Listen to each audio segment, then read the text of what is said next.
What is up, everybody, NC? JC and We are back with the news. And, as you may have seen from the thumbnail, the golden shovel came into effect. We called it ahead of time. We knew it was going to happen. That was the most frustrating thing. It is the most frustrating thing about Triple H booking. You can see how fucking bad it's going to be from a mile away. He makes it so predictive, doesn't change anything up. And the fans, they ate him up for it. So, before we get to the chants that were at the post-press conference, I just want to go ahead and show you just the hate, the live hate from the fans when they saw what happened.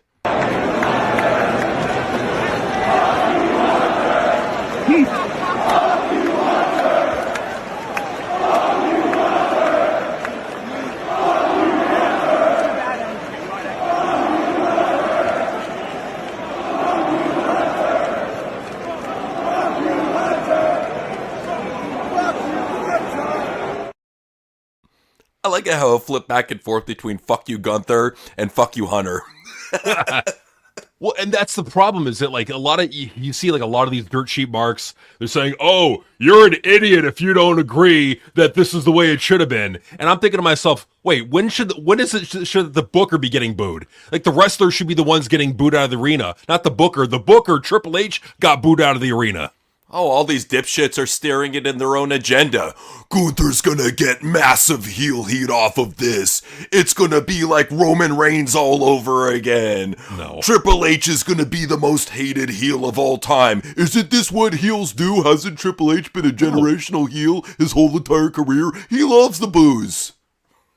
I hate these marks. They're so brain dead. Like even if you think about this logically for just a second, if the booker is the heel, if the booker is hated, like, if it goes into a Vince McMahon direction, which it's not going to because Triple H has a pacemaker in his chest, he can't take bumps.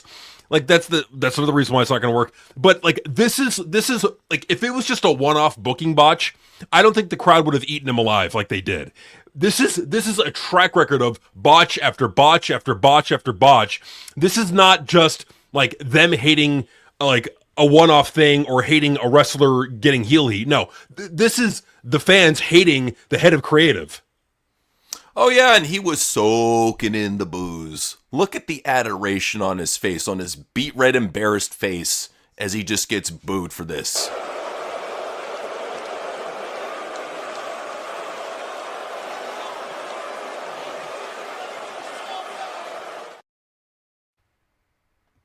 He ate it up at first. He acted like he was liking it, but you could see towards the end just that pissed off, smug look on his face. The beet red, as you saw in the thumbnail, literally that's what he looked like at ringside. That's not even an exaggeration right there. But the chants, there were so many chants during the post-press conference. So the different chants that you heard were, "You fucked up," "Baldy," "We don't care," "We want Vince," "LA Knight," "Fuck you Baldy," and AEW. It got so bad that Triple H had to leave and Miz had to take his spot. Wow. That's bad. Well, and it just goes to show that like he was trying to play it off early on. This is not what he wanted. Any dirt sheet mark out there saying this is what Triple H wanted. No, this is not what he wanted. You don't be that defensive if that's what you wanted. Well, what boss would want themselves to be replaced by the previous boss? You know, right? Good right. Lord. And that's the thing is like one of the things that I'm going to be looking for tomorrow on Raw. I'll watch it out of curiosity, or maybe I'll just catch the clips or whatever. Yeah. But one of the things I'm going to be looking for is the crowd reaction to Gunther. If they're booing Gunther, but they're booing Triple H even more, and you're hearing a "you effed up Hunter, you fucked up Triple H," that is right there. That's going to be trending. Like that's going to be a really big thing to be happening if that happens, which I expect it to. I just don't think the fans are going to give a shit about Gunther. They've always thought he's a boring motherfucker. And that is, even when the fans at ringside are saying, a John Cena fan said, "Nobody likes you." And he's just like, "That's not true. Triple H likes me." It's like, that. At least you got one fan, you know? But Triple H, he had to explain himself. So he explained himself and he says, "I will do what I believe is right for this business, which is, it is what it is. I understand that's tough for people to understand." So in other words, he doesn't explain himself. He says he'll do what's right for the business, yet everybody in the building who paid for a ticket disagreed with his decision. So that doesn't sound like it's right for the business. It sounds like it's right for his personal ego and what he likes. Absolutely, and people are going to say, well, and you hear the Dirt Sheet Mark saying it already. Well, this is what John Cena wanted. Well, first off, Hunter, if you're a legendary booker, you know so much about wrestling. You know that with the booking botches that you've seen, with the response you've seen on social media, you're going to be taking the majority of the heat, not Gunther. Like it's Gunther should be getting all the heat here, not Triple H. This is not how it's supposed to be. For any asshole out there who's trying to say this is what's supposed to happen, the booker is not supposed to be getting booed out of the arena. Well, that's what he gets for doing this whole Unreal bullshit. He let everybody know, hey, I tore down the curtain. I'm the guy who's giving you the bangers and also everything else that sucks. So right. Because he felt the need to do that out of his own ego, he let all those marks online know that he is in fact the one who writes the show. I mean, even Nick Khan admitted recently in an interview, what you're seeing executed on TV is John Paul Levesque's vision. That's from Nick Khan himself, the top dog in WWE and TKO. Exactly. Like at the end of the day, Triple H is the one who made the decision on this. Yeah, John Cena may have wanted it, but I think Triple H could have smartened him up and said, hey, John, I know you want to go out this way, but I'm just telling you, man, it's going to get me booed out of the arena, Well, if I had to say anything about it, I think John was just going with what Triple H wanted to do because he knows Triple H's tastes.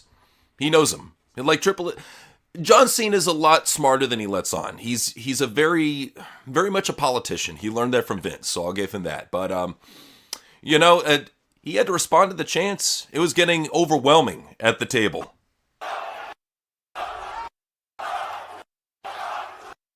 I'm actually mildly disappointed. I thought it would be so much louder.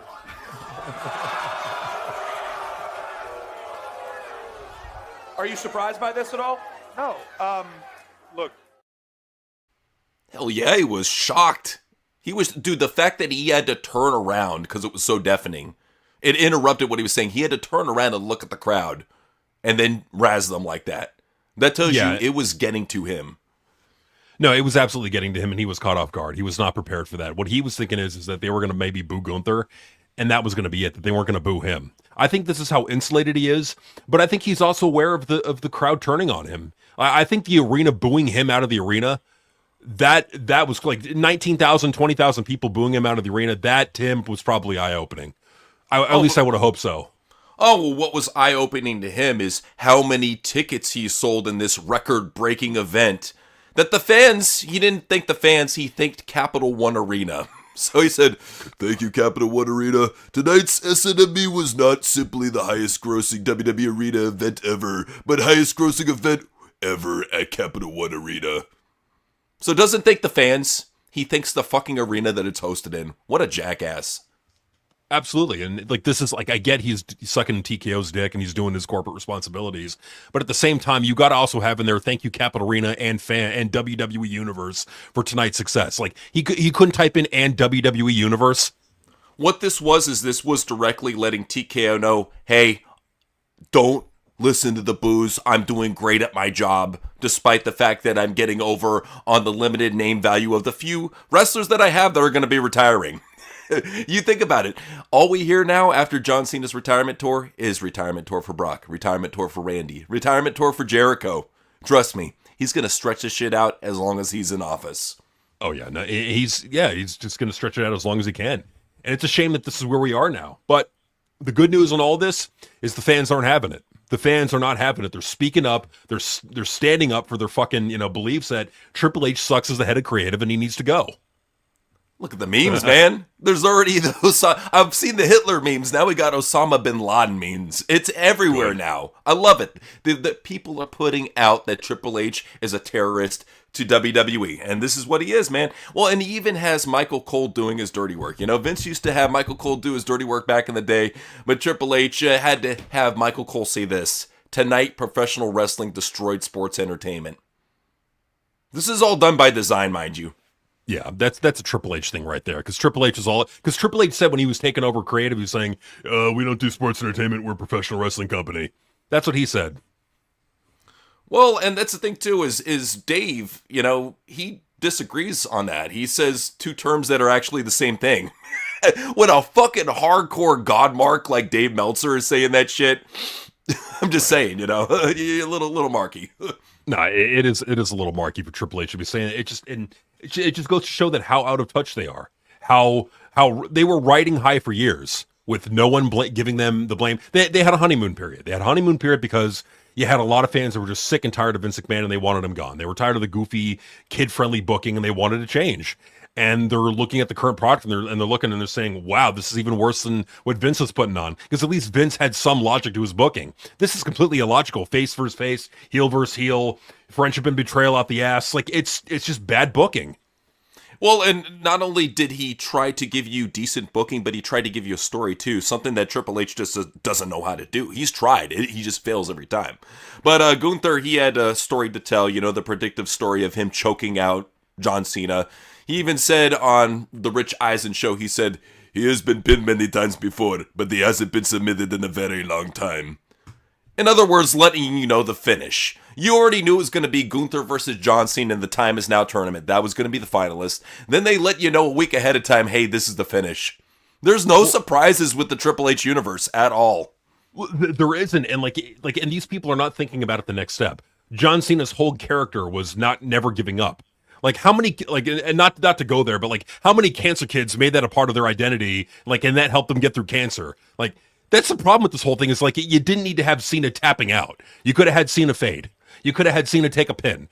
That would have been fine. But to tap out and give up, I get the story they were trying to tell, but it's stupid when you really think about it for just 2 seconds. It just makes him look like a big pussy. I'm sorry, and Cena deserves so much better. But Cena's too selfless to say anything. Gunther, though, says he hated seeing John Cena on TV when he started wrestling. I just remember when I started wrestling 20 years ago now. I remember that I hated that guy in jorts on TV week by week. I always thought it doesn't belong in the ring. I'm a big purist. I'm a big traditionalist. And as I said it on Monday, John Cena is definitely the greatest sports entertainer of all time. But I'm the greatest professional wrestler that he is right now. I'm sorry, dude, but even Cesaro would work circles around you. You're a boring fucking European jobber. You've never been anything special. Goldberg, old man Goldberg said your chops are fucking weak. Bret Hart said your chops are fucking weak and said that you can't work. Who the fuck are you to call yourself the greatest professional wrestler that there is right now? When the veterans, who are super nice to you fucking sensitive marks, are speaking the real on you, that says everything. I'm surprised he didn't quit and become a chef. Yeah, seriously, I'm surprised he didn't either. And, it's very high and mighty talk. I'm the best professional wrestler. I guess being the best professional wrestler means you've never been a top merch seller. Pretty much the most boring motherfucker that is on the WWE roster at this point. Yep. But I will say that this boring motherfucker, he got some heat, and it was all due to Triple H, mind you. So here's the fans rioting about Gunther winning. Fuck you!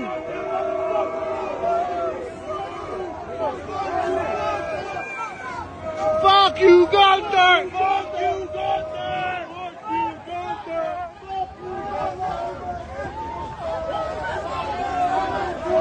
Fuck you, Gunther! Fuck at it! Fuck you, Gunther! Fuck you, Gunther! It's a good thing he had security detail. He might have been mobbed, just saying. But I don't know, but to me, that crowd felt like it was kind of like they were in on the work. They were kind of feeding into it, like they were a part of it. Whereas with Triple H, that felt genuine from the crowd. That was genuine anger and frustration. Right, well, you didn't see people running up trying to stab him or anything, but at the very least, it was, people saying, yeah, fuck you, Gunther. They're not happy about Gunther winning. They're not happy about Triple H's shitty booking decisions, and I don't know anybody who's happy about Jey Uso getting drunk and paying tribute to John Cena. Now.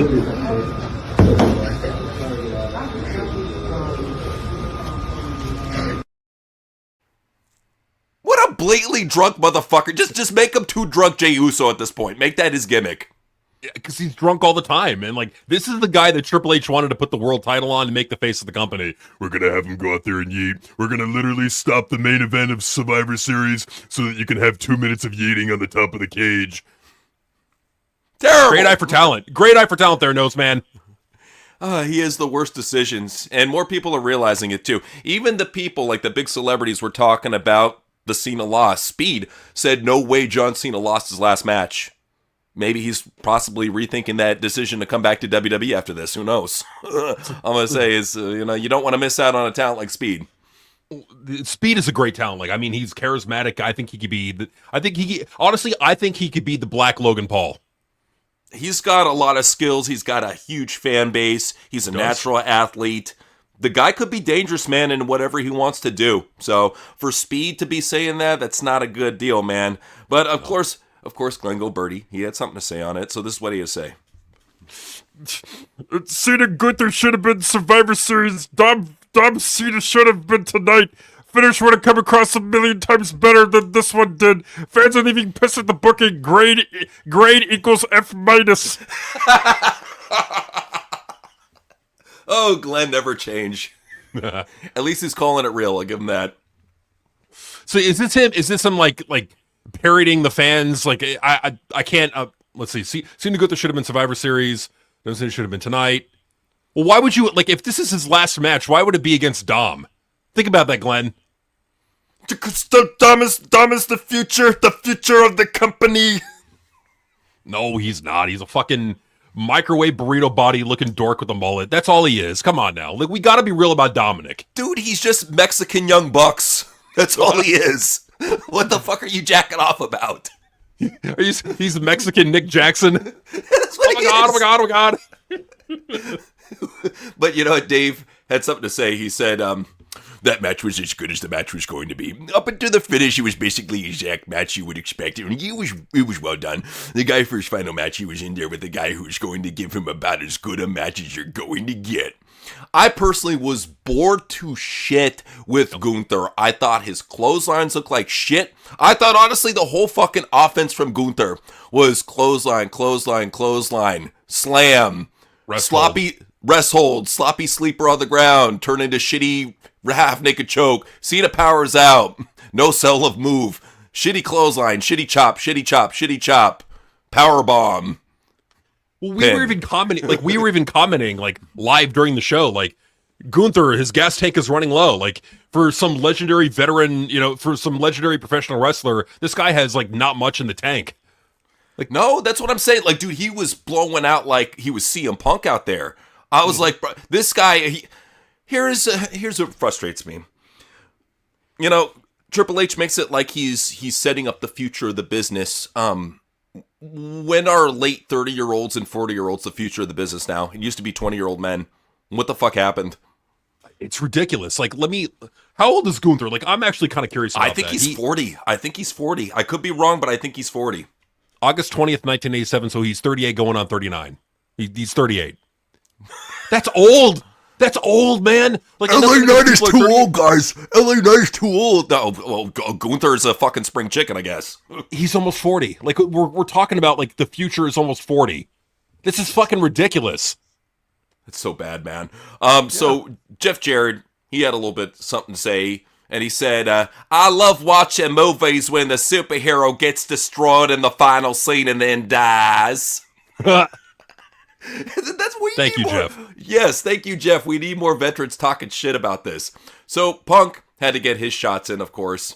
So Ibu was saying that CM Punk did not commit to calling John Cena the GOAT on the post show. He talked about gate records. He mentioned Bruno, Hogan, Austin, John Tolos, what the fuck, and Cowboy Luttrell. What a mark.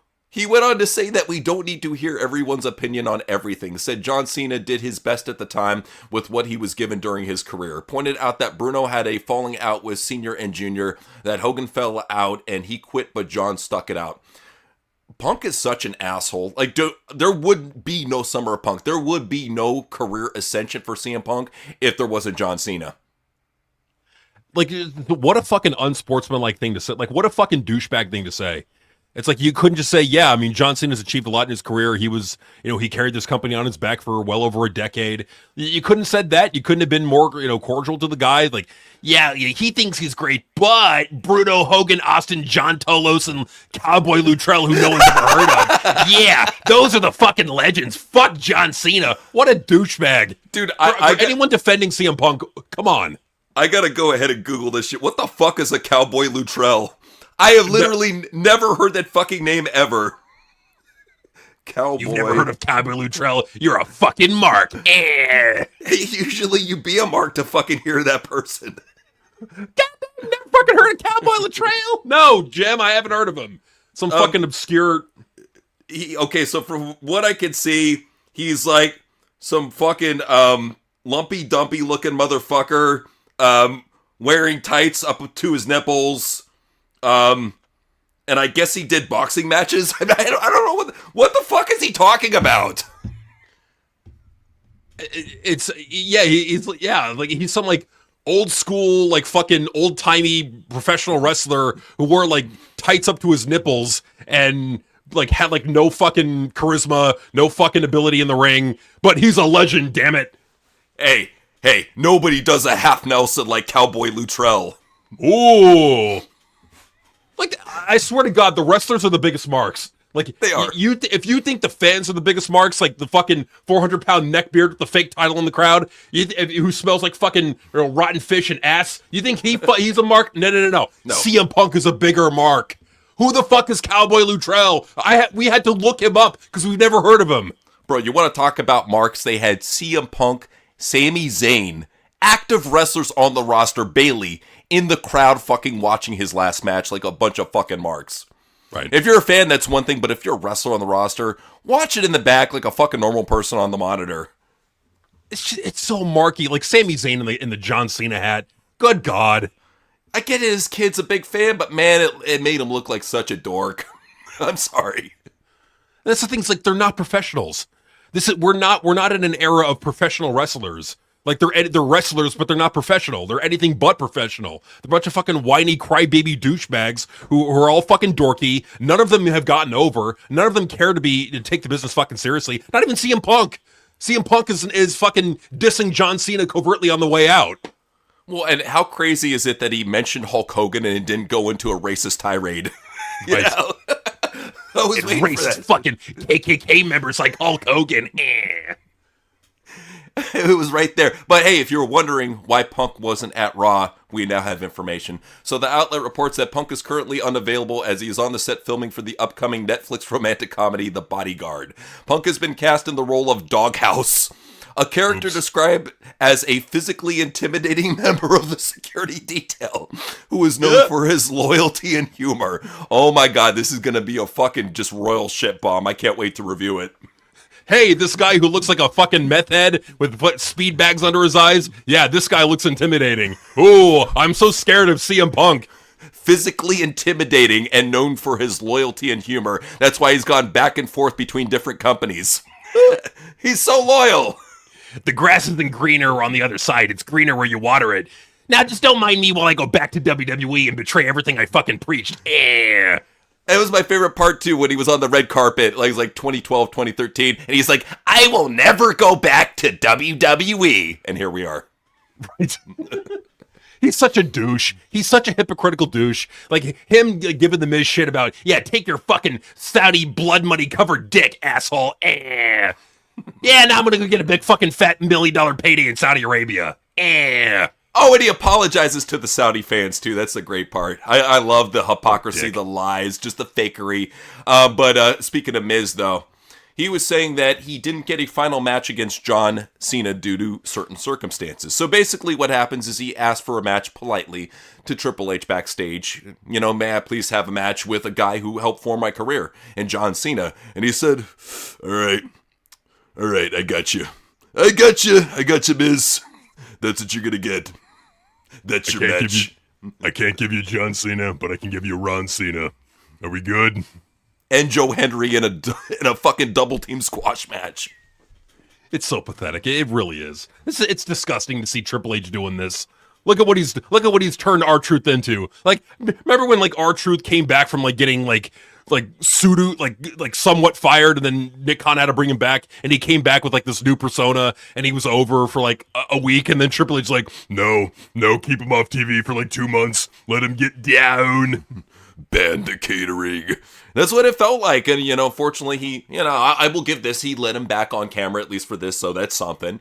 You know, but Cena, he apparently says that he's not done with WWE. No, he signed a 5-year ambassador deal with WWE. So he said, as long as I'm ready and able, I'm going to be employee of this company, putting it over and doing international bullshit.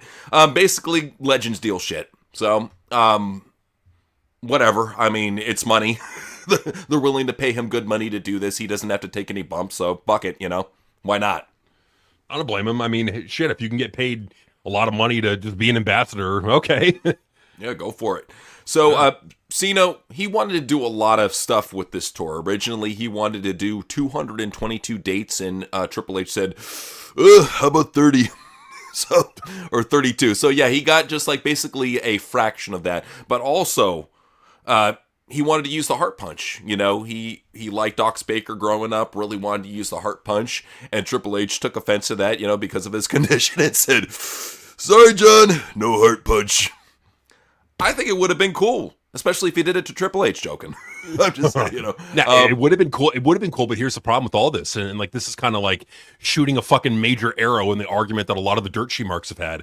Oh, this was all John Cena's idea.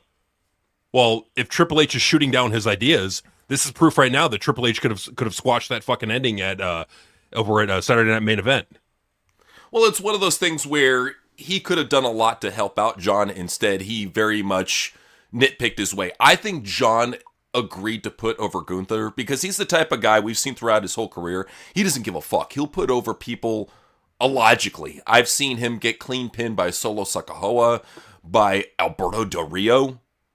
And this is like when he was doing well. Just like out of nowhere, these guys come and fucking beat his ass. So it is what it is, man. John's that type of guy. He personally feels like he probably wanted to get pinned, and that's where Triple H is like, how about you tap? How about we make it an ultimate irony thing where your gimmick is you never give up. We're going to have you giving up in the ring on your way out. He got his shit in. There's no doubt. Well, and even John admitted that it was the whole heel turn was done for a viral moment. So he said, we needed to make the chamber big. Let's do something that'll shock everybody. And for anybody putting that all on TKO, they're like, oh, Ari had to call The Rock and get this going and blah, blah, blah, blah, blah. Why was Triple H so fucking proud of it in the Boast? He was beaming from ear to ear, taking full credit, saying that he talked to John and then ran it by Brian. And basically, he was the filter, the grand filter that made this awesome moment on TV that they never expanded upon. Well, and the funny thing about it, like, and they even showed in the Unreal documentary, they even showed that like they had to call The Rock in because they were having a hard time selling tickets for Elimination Chamber. Yeah, that's what it comes down to. Is John admitted it was done to help out the company, and there was no plans to expand. He's so nice and political with how he puts shit. I mean, him and Cross are very similar in that aspect. But here's something about Cena I did not know. Apparently, his wife has been writing his promos. So if you were wondering why they're kind of just saying. Yeah. I mean, John did the best he could with what he was given, but you know, I mean, if you're gonna blame anybody, you gotta blame the head of creative. Triple H signs off on all this, you know. So you gotta see it from that standpoint. Triple H signs off on all this. He's the head of creative. Oh, there was some bad creative going on. Not just John Cena, but also LA Knight getting written off of TV after getting put through a car by Bronson Reed. How embarrassing. It's bad enough you had this guy beat Roman, twice now? And then he puts out LA Knight? Nobody wants to see Bronson Reed and LA Knight. Nobody. No, So no one wants to see frustrating. it. No one wants to see it, but it's a shame that you can't give LA Knight anything. You just got to job him out. And I think that's what they're going to do is they're going to unceremoniously just like job out LA Knight until his contract expires and then just let him walk. You'll probably see him in AEW and he'll probably get over there and yeah, good for him. Or TNA for that matter. But TNA, yeah. Sources confirm that LA Knight still has years left on his WWE deal and were surprised that some fans considered Monday's angle a burial. I was under the impression that WWE didn't give a fuck what the internet fans thought, and they only cared about what the paying fans thought. Are they upset about this through their burner accounts? What's going on? Well, and that's the thing I hate about Fightful Select is like they always got to like be right. They can never take the L. They always have to be right, and they always have to like have some like justification as to why they were right all along. Like they're the fucking smartasses. They're a bunch of smartasses, even though they're wrong. I mean, think about this logically. How does this help LA Knight? Because we know for a fact for the past 3 years, LA Knight has been over. He's been one of the top merch sellers of the company. Yet they're just continuing to do this to him. How is this good for him? Sean wants his press passes. He's not going to go ahead and throw shade at the one who's doing the bad booking, you know? And I get it. And trust me, there's some bad booking going on, or planned for that matter. So we were talking earlier about retirement runs. So they're already talking about doing Brock Lesnar's retirement run for 2026 with it ending at SummerSlam. And guess who they're picking as the guy to take him out? No. Oh, so you didn't like Gunther Cena. You'll love Gunther and Brock. Yeah, I'm gonna love it like a fucking soldering iron in the ass. Yeah, it's gonna be great. I can't wait to see Gunther, stretched out turkey man with no charisma, bury Brock Lesnar. Yeah, because that's believable. Look, And he won't even be able to powerbomb Brock. He's just gonna like do a bunch of lazy sleepers, a bunch of sloppy chops, and shitty clotheslines. I don't like Brock is the one who should be doing all that shit because he does it well. You do it like shit, Gunther. like this is the problem. Like a lot of wrestling fans, a lot of the marks especially, they don't have a perception of like what a realistic fight would look like or what believability in fighting looks like.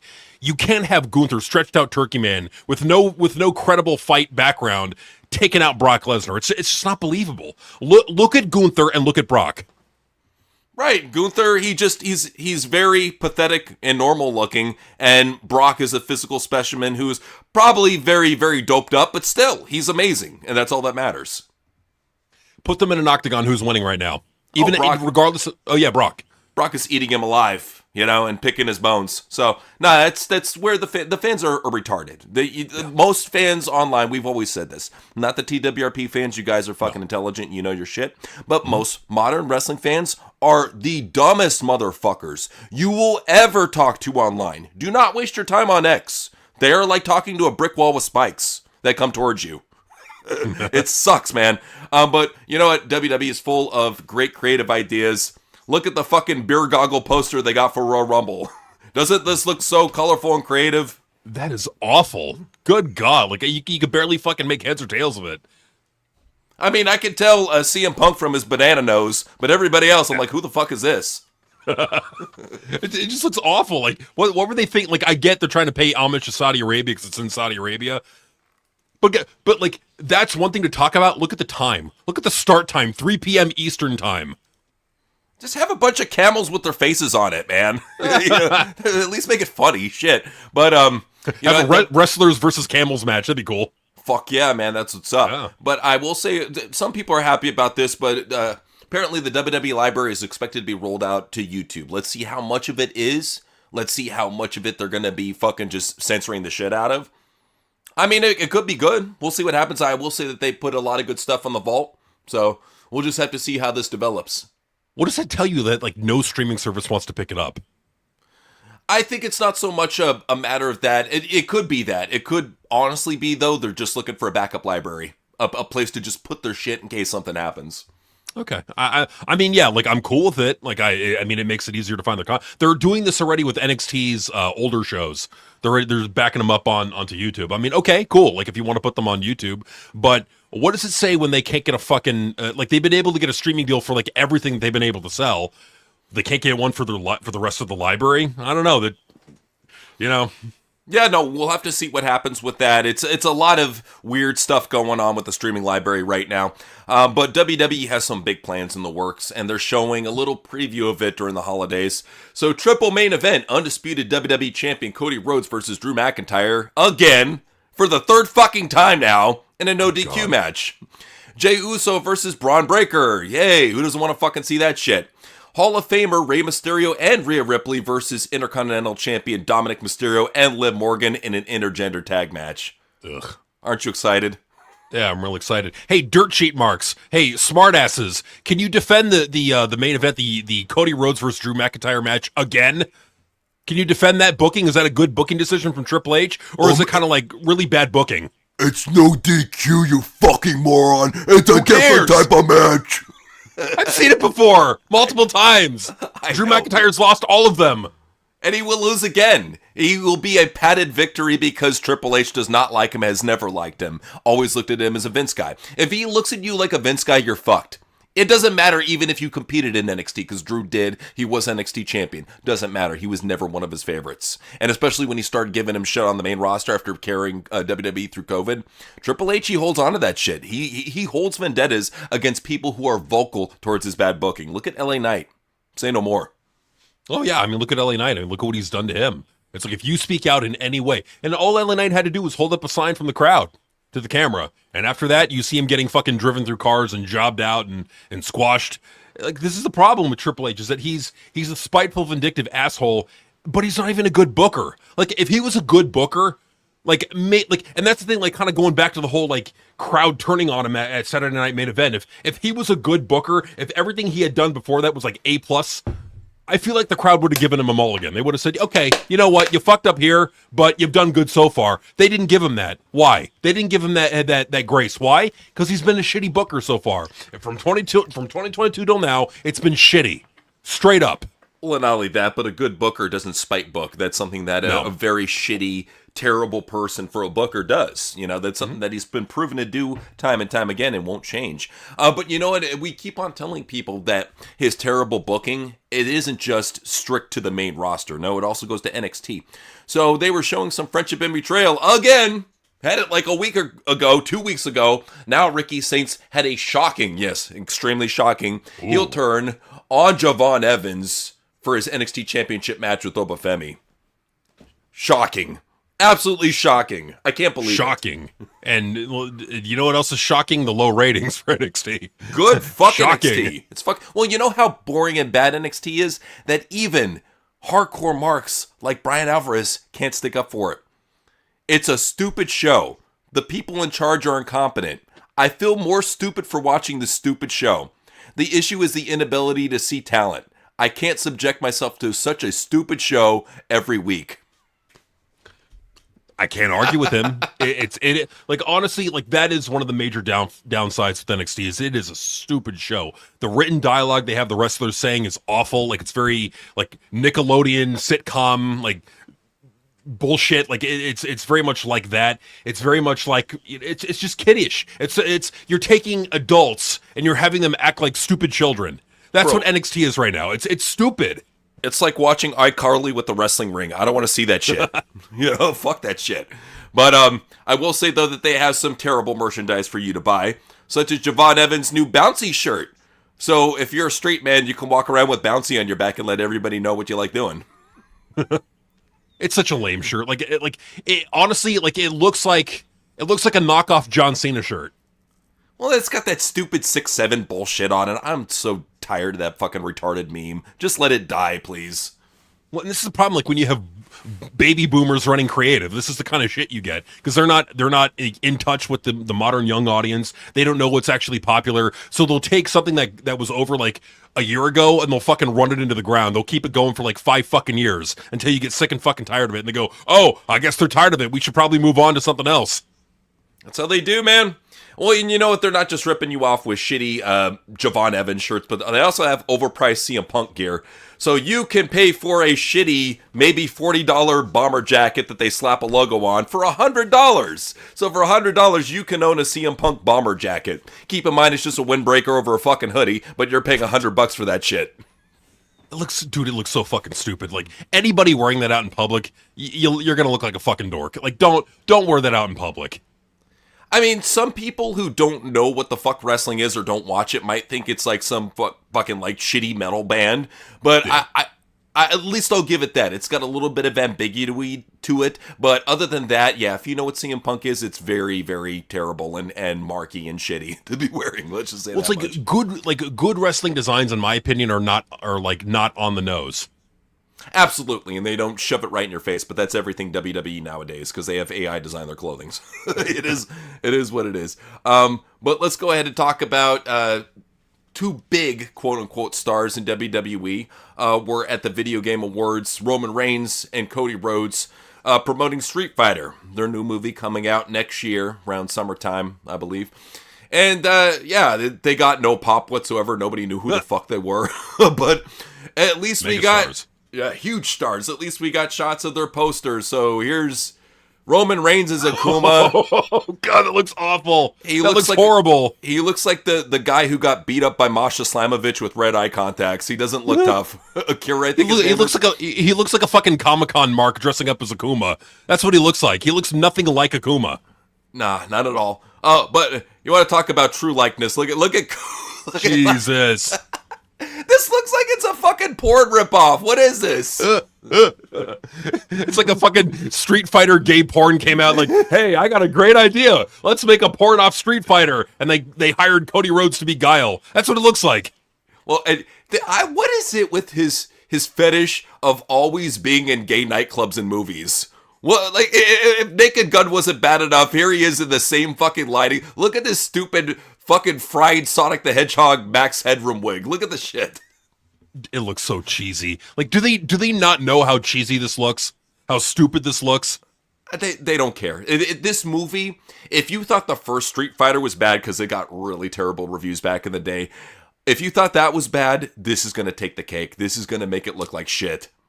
Well, like, the only way that this could work if it's like a Street Fighter parody. If it's a Street Fighter parody, like a comedy, then it would work. But I don't think that's what they're going for here. Well, yeah, if they had the Wayans brothers doing it, yeah, fuck yeah, I'd be down with that, you know. But you know, speaking of parodies, somebody wishes that they could be a part of Street Fighter because they weren't invited.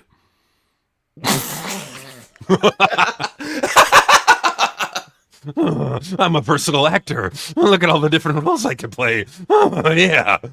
The AEW dorks were like, I will sue Capcom if they don't have Kenny make a cameo in the movie. Could you imagine, like, Dave Meltzer showing up in the set going, excuse me, like, you're really missing out on one of the most versatile actors that you could have in this movie, Kenny Omega. He may not look like much, but he's an amazing worker.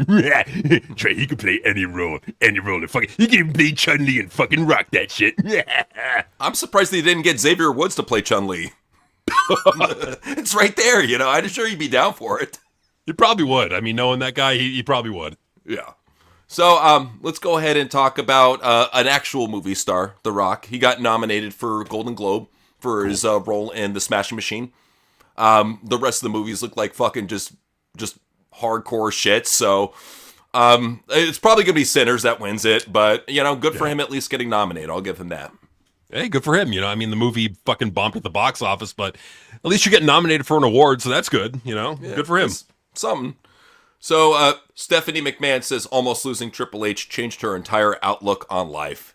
She said, "When I almost lost Paul, that's my husband. That's my little doggy. It just really reframed my whole perspective on what mattered. And I don't really care if he takes out the trash or not. It's been enough time now where I'm starting to get annoyed again. Take out the fucking trash, little doggy."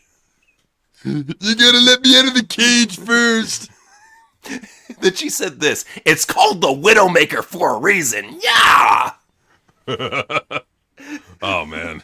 Good. Just filled with so much piss and vinegar all the time. But you know who else is Booker T. He's tired of the bullies and the pussies out there. So he said, when I hear a grown man talk about being bullied, he's a punk ass. So that was a clear shot to David Otunga. He's letting him know, hey, man, nobody's ever bullied me that I didn't bully back. So essentially he's saying to David Otunga, you're a wrestler. If you got a problem, go take it out in the ring, you know? Right. And that's the thing. Is like David Otunga is, in my opinion, is being a whiny bitch. In my opinion. Don't sue me, David Otunga. I'm just stating my subjective biased opinion. If you don't like it, fuck you. Well, my whole thing is that why did he wait until John Cena's last match to let this revelation out? If this was truly something that had been gnawing at his conscience for the longest time, and he was thinking John Cena's fake, why didn't he let us know a while back? You know, why is this a brand new revelation? Like nobody had heard about this. That's where I'm coming from. You know what I think it is? I think it's the same reason why Chelsea Green went off on Tessa Blanchard when she won the Impact Men's title. Like I think that's why. Yeah, sounds about right. So, petty. Definitely. A lot of people are wondering what's going on with the whole bid for WB. So there's been a lot of deals going on. Paramount is launching a hostile takeover bid for WBD that is valued at $108 billion right now. So this is an attempt to derail Netflix's deal to acquire WBD. And they already had a lot of stuff going too. The Netflix, they already reached a deal on December 5th to get this going. But then Paramount came in with a hostile bid on December 8th with an offer for $30 a share for the entire company. And they aim to derail the Netflix deal and acquire all assets, including the TV networks, because the original Netflix deal didn't have TNT as a part of that. It was supposed to go to Discovery Global as its own separate thing. That's something that most people aren't talking about. So I just figured I'll let you guys know that even if the Netflix deal did go through, we would still see TNT, CNN, a couple other WBD projects going over to Discovery Global just to fill out that network. Yeah, absolutely. And that's exactly what would have happened. So, yeah, by around the third quarter of next year, the plan is from Warner Brothers Discovery is to spin off the TV networks division of their company into its own into its own publicly traded separate company that won't have access to Warner Bros. Discovery finances. Whereas with this deal, with the Ellisons behind it, David Ellison, worth over $212 billion, one of the co-founders of Oracle Systems, like wealthy motherfucker. They're in big with the Trump administration, so like this deal has a better chance of getting across the finish line and getting like regulatory approval than the Netflix deal did. And the thing with this is that they want to have the networks because there's a lot of talk like they want to control like narratives from CNN. I don't buy that, but that's what a lot of the narrative is. But what it is that they want to own the networks too. They want the whole thing with this Paramount sale. So what is that? I will say Donald Trump mentioned that he wants to have his say in this, which is something I've never seen a president say for a streaming deal. That's kind of weird. And we also have to consider the fact too. Let's be honest about CNN. They get no fucking views. CNN is the most failed news network out there, dude. Some of our lowest rated videos have gotten more views than CNN's fucking YouTube channel that they have. I'm just saying. Mm-hmm. Yeah, the CNN Plus channel. Yeah, that channel fucking bombed. Like, because no one genuinely cares. Like, what happened with CNN and why they have like a lot of viewers now on YouTube is that the network got behind, or not the network, the algorithm from YouTube, because they're a corporation, they got behind them, and they're artificially propping up and amplifying CNN's reach from what it normally would be. So the question is that what does this mean for AEW? If Netflix would have bought it. Discovery Global would have been a separate company running AEW, and they probably would have cost cut. So what does this mean going forward for AEW is the question. What do you think it means? Right. I think more than anything, AEW is going to move towards a YouTube Fight TV type of deal. I can see them definitely going for that whole big super indie on YouTube and Fight TV type of thing. Maybe a Triller deal as well. I don't see them dealing with much streaming networks. If they are, they're just going to be fulfilling whatever deal they have set in place. So I believe it's until 2028, 2029. You'll see them on TV up until that time, up until their deal completely expires. And then they're going to probably go over to somewhere else. I think YouTube more than likely, but who knows? They could end up on Tubi, Pluto. Who knows? Like one of the best things that Tony cut. I mean, Norma. Like I expected to. I expect honestly the Ellisons to not give a shit about AEW and just cut AEW and let it go off and I mean, but again, like it's not very valuable to advertisers, so you're not going to be getting a lot of people wanting to pay a lot of money for it. I mean, TNA like they're lucky to get $30 million from fucking AMC, which is a dying channel. But like that said, if I were Tony Khan, I would be doing everything I could to be getting buddy good friends with the Ellisons, like David Ellison, his son. Become their friends, network with them, get to know them, become their best friends, because it may pay dividends in the long run. I mean, he had a good connection with Zasloff, so we'll see what happens, man. But, you know, it's going to be kind of hard for them to get a good deal when you're getting shows like this. Look at the brown cloth in the background. That is awful. Oh, my God. It looked bad. Like, and for a lot of people, like, I was watching the last Dynamite live on TV. Dude, bro, it looked like Impact. It's going to be looking like Full Sail by next week, man. It's getting so bad. Ooh. But, hey, they got plans to raise the ratings. They're bringing Samantha Irvin back to TV as Ricochet's manager. Aren't you excited? Why does she have a girl in her bio with fucking jizz on her mouth? What's up with that shit? What's up with that shit? Do you think she knows? I think she knows. She's in Vegas. She knows. She knows. She knows. But AEW, they're trying to build a few new stars. Maybe this might be one. Who knows? The son of Sting, Steve Borden, competed in a dark match prior to Dynamite. So maybe he develops well. Maybe he becomes a top star like his dad. Who knows? You know, we could always use more second generation, third generation athletes that are actually good. So we might have a Braun Breaker. We might have a Curtis Axel. Who knows? I mean, it could be good. It could be good. I mean, he could be talented. He could be the next Sting, or he could be the next fucking Ted DiBiase Jr. for all we know. You know, you don't know. But I will say, there's a brand new awesome AEW shirt for you to get. Prime Meat, $30, Christ. And you could own this fucking god awful shitty shirt. Tony, buddy, Tony, what are you thinking? He isn't. If he is thinking it's to please the sickos, which is not what you should be pleasing. No. Tony, you like if you have an idea, think about it again. Don't just give it a once through. Think about it again, and realize how fucking stupid this idea is. AEW Prime Meat. No, Dude, Tony. He's asking the Young Bucks, Dave Meltzer, and Kenny Omega. Of course, they're going to say that's a great idea. And that right there is why AEW is not succeeding. Is you're listening to people who have a niche perspective on what's going to get over. You taking the Young Bucks and Dave's opinion on wrestling. What are they going to recommend? PWG New Japan shit.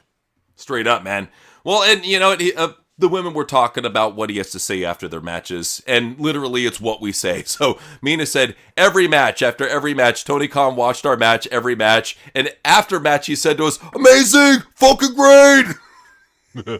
It's not just a joke, dude. These jokes become reality, man. It's weird. Well, what's freaky is that we're doing it as a joke. We're just goofing around, having fun. Turns out it's actually what's happening. It's actually what Tony does. It's I remember mocking Britt Baker, not staying faithful to Adam Cole, and it turns out what happened. Breaks up with Adam Cole. We're not trying to make it a reality. We're just unfortunately it becomes that way. Let's just put it that way. All right, so let's go ahead and head on over. We got to talk about some outlaw mud shit for you guys. So let's go ahead and start out with, let's see what we got here.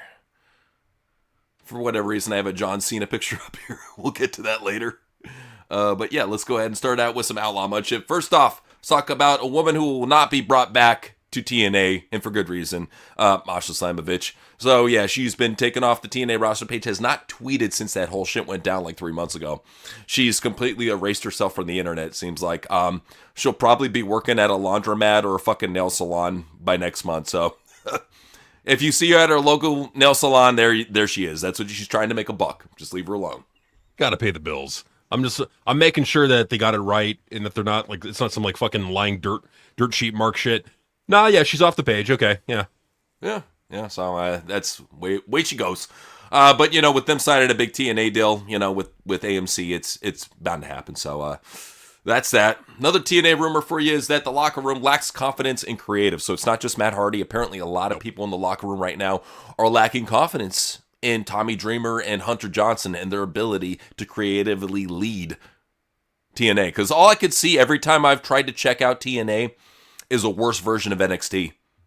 And I don't want to see a worse. I don't even want to watch NXT. Why would I want to watch a worse version of NXT? Well, and what pisses me off is they have great talents in that company that they could be doing a lot with, and they do nothing with them. They let them just rot away in the mid card. It's horrible booking. Well, it's pathetic too. It really is, and that's why I really hope that Cross isn't planning on going there. I know TNA, they do a lot of shows in Florida. I know NXT is over in Orlando. Maybe this might be for an AEW show in January over in Orlando. Who knows? But the big question is, what do you think is going to happen in Orlando in 2026 with Cross? Well, I mean, what I know is happening is that TNA is filming more and more in the Full Sail arena. They were filming there recently, and apparently in 2026 that's going to be kind of their home. So, it would make sense that for a big TV deal, that they're getting a big star like Cross and Scarlett. I'm just saying. I mean, it couldn't hurt. If the booking is good, yeah, the Cross could be that shot in the arm that they need. But if Hunter Johnson's the head booker, if Tommy Dreamer is one of the bookers, Yeah, we want to have hope, but we really don't have any hope in Hunter or Tommy. We made that well apparent. They might be some of the worst bookers out there right now, and there's some really stiff competition there. But it is time for old school road stories where we talk about just the great stuff that happened in the past. So let's start off with this one that I did not know about. Apparently there is 70 unreleased lost tracks from John Cena's rap album. Somebody needs to fucking drop that shit on a torrent. You need to put that shit out there. I need to hear how bad this shit is. Yeah, get it out there. Let us hear. Let us hear the shit that he was coming up with. It's got, and the thing is, it's got to be somewhere. It's got to be in some fucking storage bin in a fucking storage unit in fucking fucking Poughkeepsie or fucking Orlando, or it's got to be some fucking in some hole in the wall storage unit in a fucking Tupperware in a fucking storage bin somewhere. Someone's got to have it. Dude, if I see that shit disappear. if I see that shit on Storage Wars, I'm gonna mark. I'll be like, yeah, about time. Yeah, they're opening up to like John Cena's unreleased shit. Oh fuck! This is gonna be worth a bit, and it will be. I mean, trust me, somebody who drops that, they're gonna be a hero. I tell you. But a hero to us lately, and for all the wrong reasons in a lot of people's opinion, is Bret Hart. I think he's been a truthful mind out there in an industry full of liars. And to pay a little tribute to Bret Hart, I want to show you something that he did, and I didn't know he had this talent, but here he drew a picture of Stu Hart confronting Osama bin Noseman, so great. I mean, I love his artistic style. I just think that's pretty cool. Does that for his dad like that. And here's even a little homage to his brother and to Davey Boy. He said, Davey, the best thing about heaven is the ribs. Never stop, ever. Happy 46th birthday, Owen. That's awesome. That is that's fucking awesome. Cool. That is really cool. So, yeah, I just felt the need to show you guys that shit. I thought it was really cool. But now we got to go ahead and talk about Timothy Chalamet, who introduced himself to Dave Bautista by playing I Walk Alone and doing Machine Gun Taunt. Check out the geekery of this shit. So, he worked with Dave Bautista on Dune Part 2, but hadn't met the former WWE superstar when the two were on set together. So, Chalamet made sure to introduce himself in a proper way. He couldn't believe it. I knocked on his trailer door and I had the Animal theme song playing. I hadn't met him and I was doing the Machine Gun Taunt. The look on his face was like, what a fucking dork. He had no clue. I love working with Dave. He's a very serious guy, a very serious actor. Last time I saw Dave, I couldn't locate my mom at the Oscars.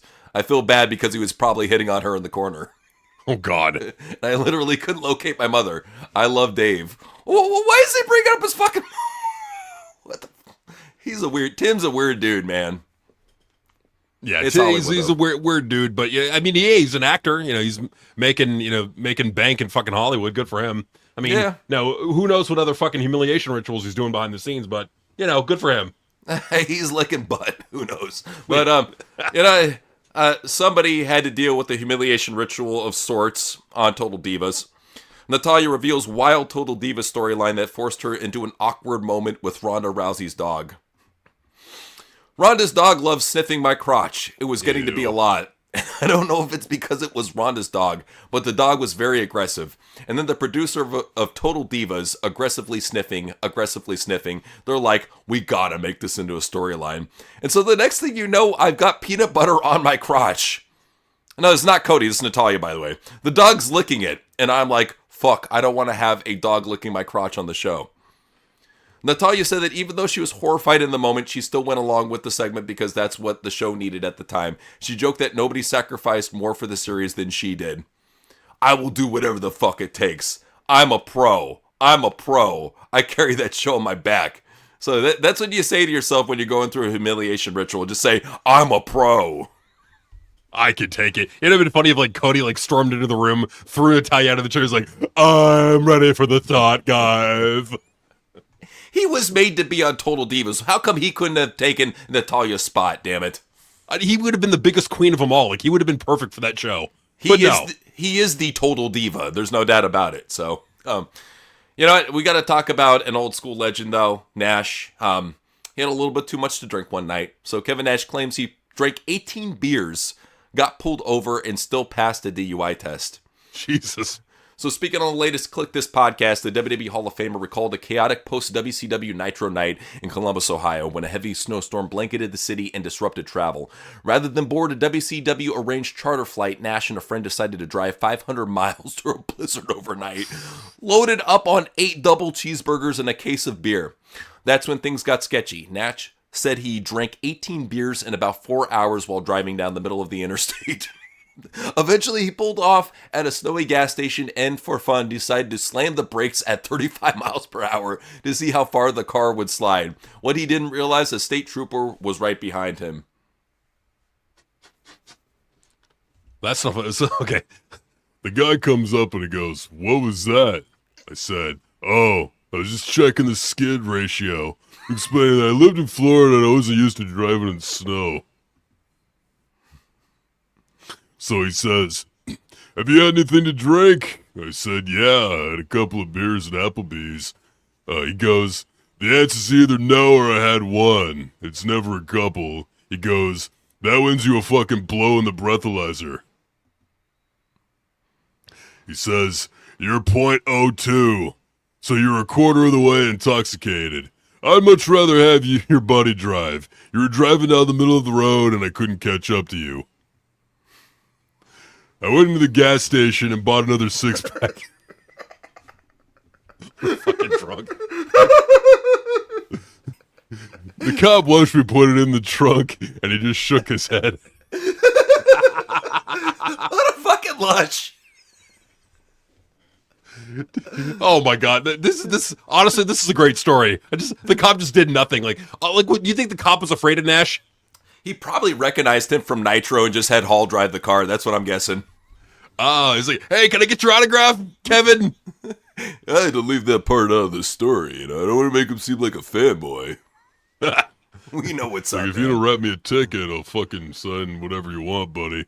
Well, how fucking cool. Think about how fucking cool of a cop he has to be. The guy is driving drunk in the middle of the road. It's snowy as fuck outside, so you have that massive weather hazard. And he doesn't get a ticket. And he admits to drinking a couple of beers. It's crazy. Like, I think what it could have been is the cop just didn't want to do the paperwork, and he figured, they're big wrestling stars. They're probably just gonna like bail themselves out anyways. It's gonna be a waste of my fucking time. I just want to go home. Like, I just want to chill and not fucking deal with this bullshit.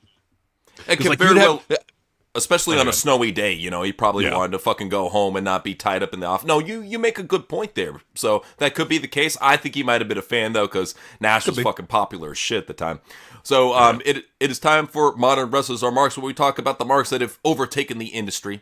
Let's start it out with John Cena. So Cena was talking about Punk's fakeness and how it brought a tear to his eye. Phil Brooks going to Saudi Arabia. That just made me cry. Like, awesome. Accountability, vulnerability, apology, forgiveness. Cultures melding into each other. And then he comes out and does my gimmick. Like, how do you follow what I did? He came up with this crazy idea. I'm like, dude, you have to do that. And he crushed it. He absolutely just crushed it. And what a trip for him. Like, redemption, acceptance. Now he can go there wherever he wants, and he can entertain fans who are incredible over there. When we started early on, they didn't know what was going on. Now they're loud, and they pack that place, and it's a great place to perform. And they welcome him, and he welcomes them, and that's super cool. Do you think that was tears of laughter? He's like, "What a fake motherfucker!" I know, right? It's like Cena probably went to him and was like, "I've got a ring boner. You've got a ring boner. Why don't we do something about it in the back?" Yeah, that sounds good, John. Yeah. You know what had to happen. But Cena, it had to have. Well, here's the crazy thing. If he puts over Cody, he says he's our guy now. Well, who's our? Because I'm not part of our. JC is not a part of our. Truly's not a part of our. Who the fuck is our? I think he's referring to WWE. Saying he's our guy now. We got him from AEW, and we're booking him so much better with SmackDown getting almost under 1 million viewers again. Good God, Cena. I know. Well, and he had this to say about Punk. My wrestling soulmate. So a guy who wouldn't even put him on his Mount Rushmore, a guy who made his career, he gave him the biggest praise and said, my wrestling soulmate.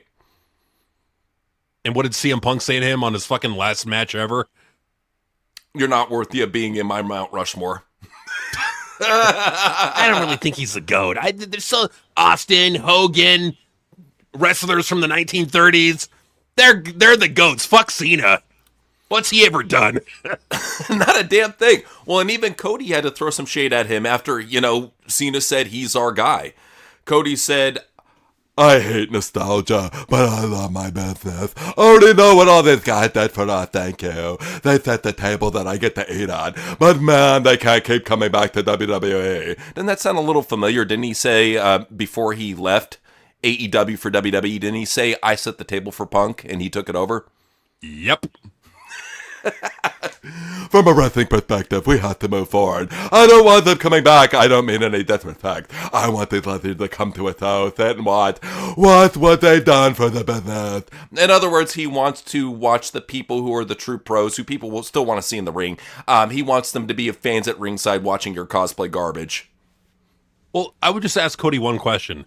Who's bringing them back? The fans or Triple H? Knows, man. Well, the fans would say, oh, it's TKO. TKO's fucking desperate. Dude, that's Triple H who's desperate. He's agreeing with that. He's the filter. He could say, no, I don't want to bring back Stone Cold. I don't want to bring back The Rock. I don't want to bring back Batista. He can say that. And he probably has a couple times. Just saying. Like, let's just think about this logically for all the marks out there who say that. What would TKO rather have? Be dependent on very expensive part-timers or very cheap but very over new guys? It's as simple as their strategy with UFC. Yeah. Cheap, affordable work rate machines without any charisma and without the price tag and without the ego. But that doesn't work for wrestling because wrestling is not seen as a legitimate sport. Like UFC has the benefit of being a legitimate sport to some degree. WWE doesn't have that. They're not seen as a legitimate sport. At the same time, though, I think people like Oscar De La Hoya, he brought up a very good point. When casuals like us are talking about the fact that UFC has no star power, and you have a guy that is that ingrained in combat sports like Oscar De La Hoya basically say that they have no stars left, that's pretty big. Now, granted, he's not the biggest Dana fan, but he's absolutely right in everything he's saying. No, he is. I mean, he's just speaking the real right there.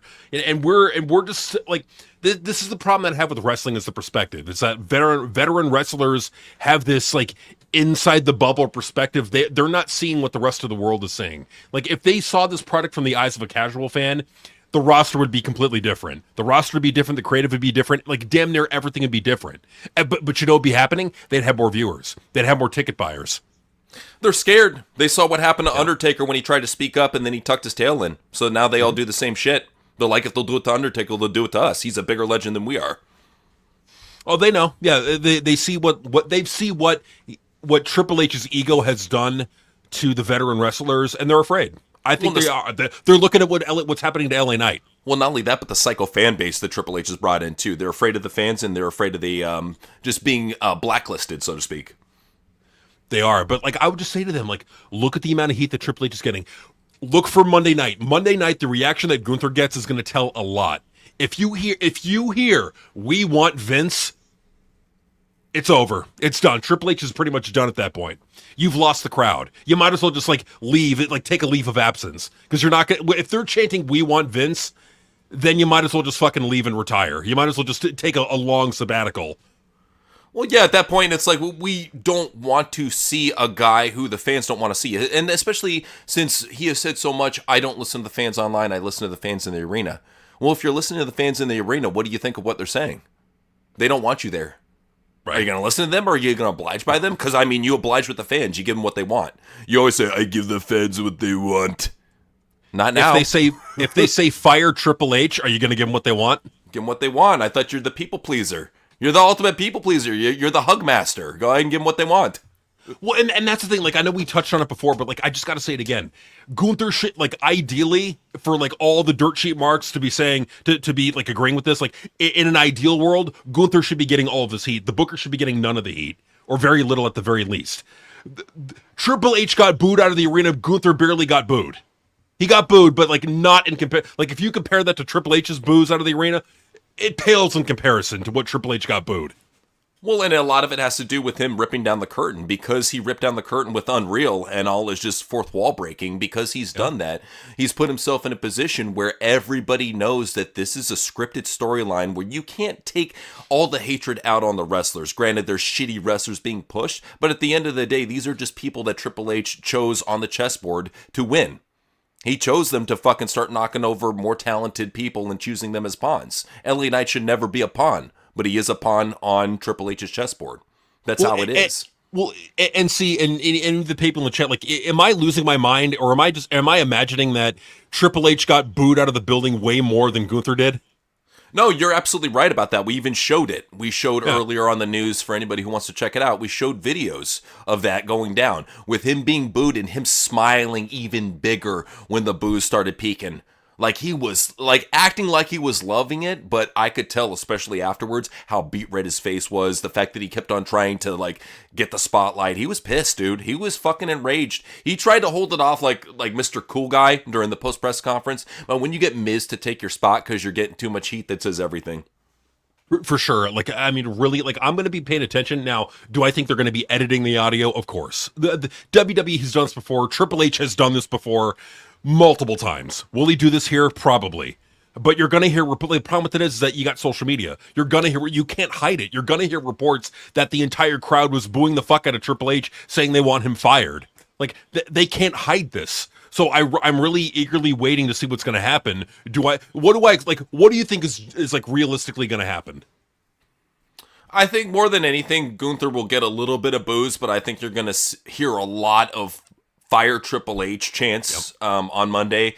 You might hear some "We Want Vince" chants. I think that's a great probability right there. You're going to see a lot of people that have paid for those Raw tickets that were probably going in as John Cena fans and are going to be upset with his booking decision. I think that vocally they're going to let him know on Monday that he fucked up. It's not just going to be this event, and I think it's going to be for a little bit. I don't think people are going to forget about John Cena as quickly as he thinks. He thinks that people are going to forget about him by Royal Rumble. Nah, dude. A wrestler like John Cena has made an impact on a lot of people's careers and has been an inspiration to a lot of people. So you better believe, I think it's going to be a lasting effect. At the very least, a month or two, he's going to feel the heat.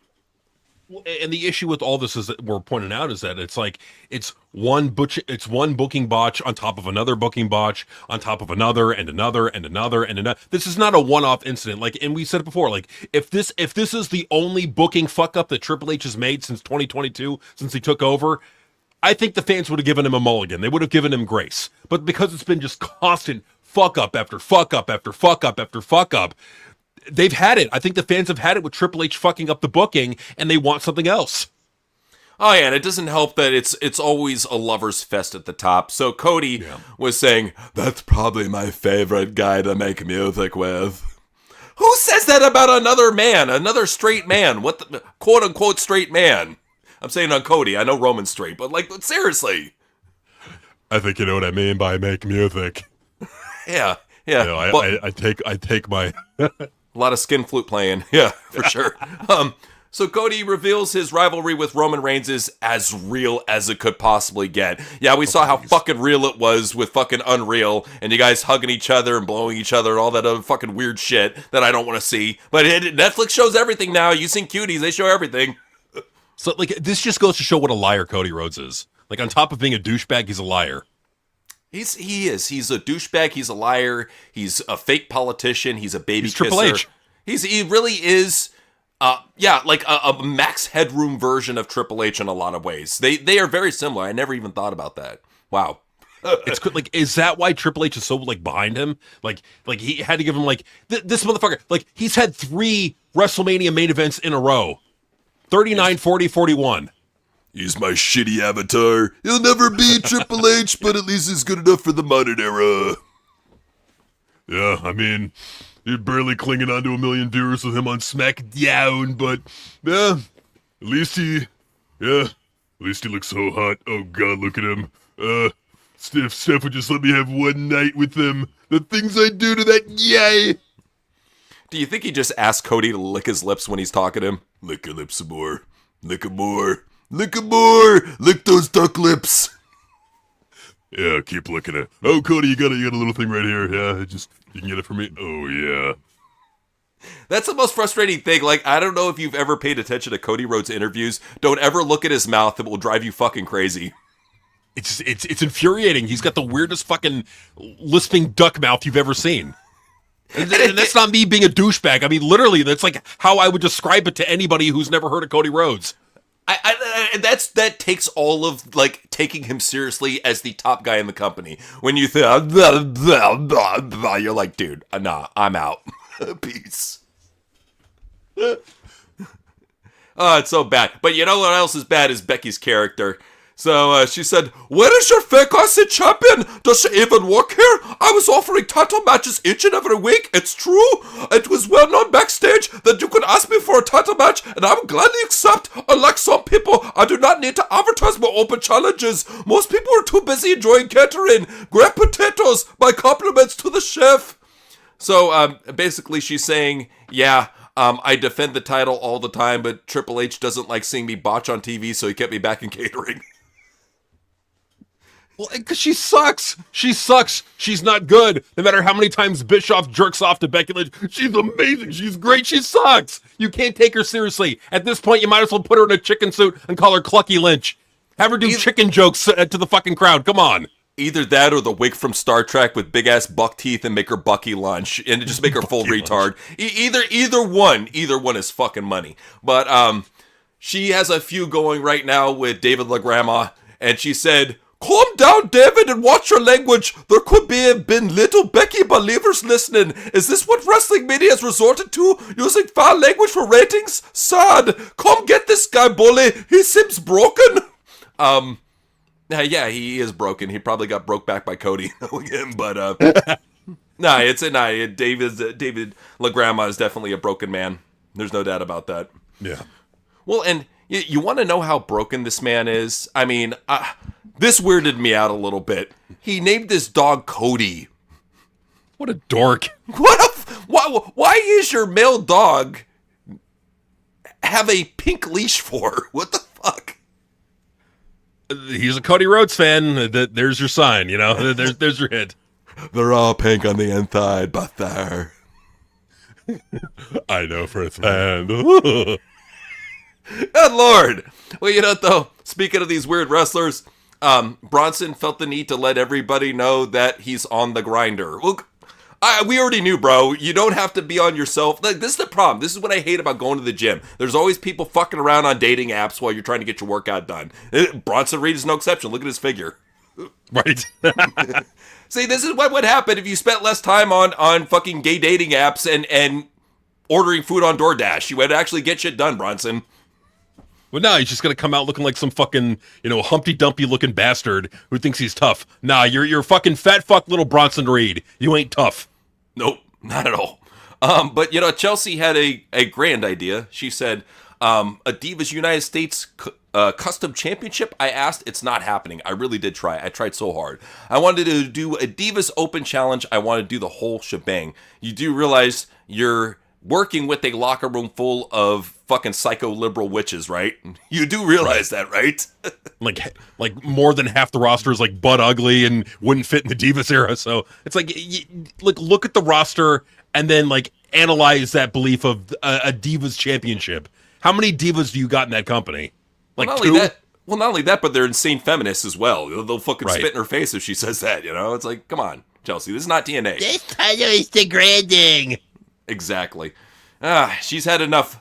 But you know what, though? I will say this much. She hasn't had enough of Ethan Page. She wants more. So she said she had to Google who Ethan Page was after hearing that she would team with him in NXT. She said, I got a call the day before being like, hey, you're going to come into NXT. I said, sure. I just assumed I was going to have a singles match. I showed up and they said, oh, you're going to be with Ethan. And I'm like, Ethan who? They said Ethan Page. I had to Google him and I was like, okay, I do know Ethan. He's Canadian. I know him. But I didn't really know anything about him. I didn't know anything and now I'm like, yeah, duh. We belong together. I think it's perfect. You hear that, Matt Cardona? You see that, Matt?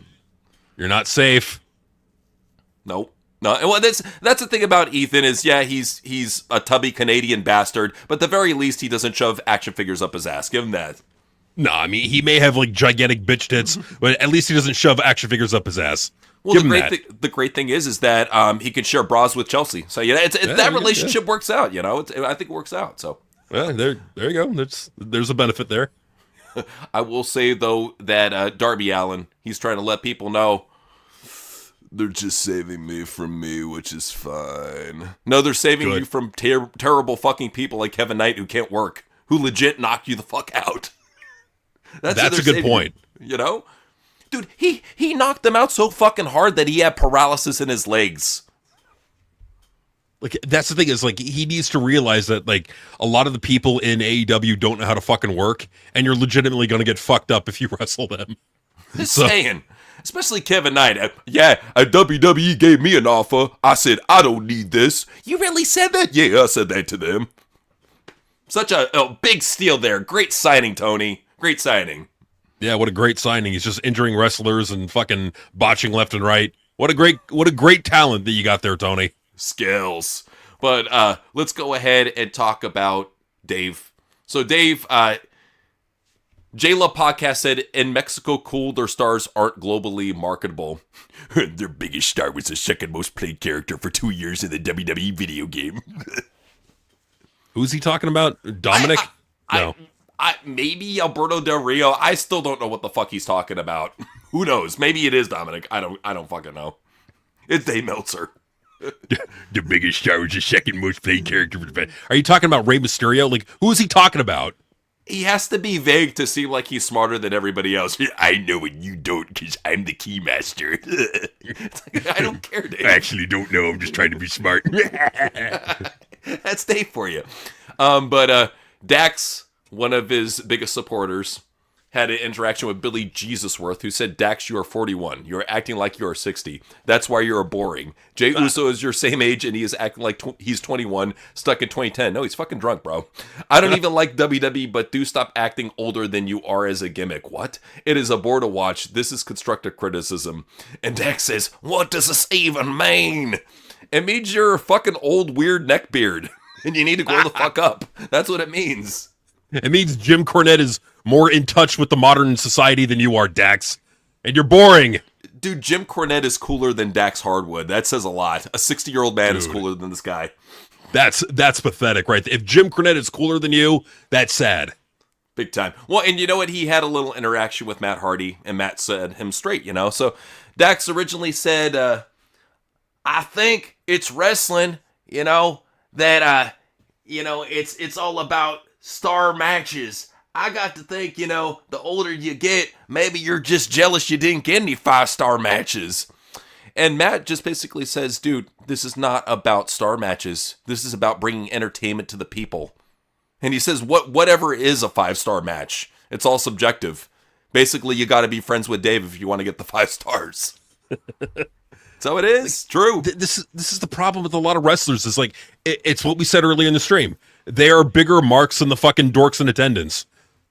You want to see how marky they are? Okay, so we told stories in the past about, how Scott Hall walked into Bret Hart's house and he said it was like a creepy museum for Bret Hart. But you got to check out Dax's Den.